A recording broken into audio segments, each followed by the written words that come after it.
أعوذ بالله من الشيطان الرجيم. يا عباد لا خوف عليكم اليوم ولا أنتم تحزنون الذين آمنوا بآياتنا وكانوا مسلمين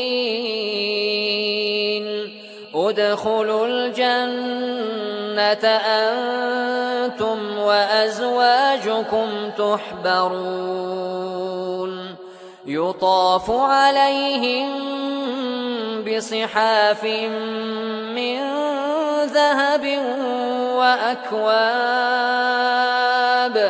وفيها ما تشتهيه الأنفس وتلذ الأعين وأنتم فيها خالدون.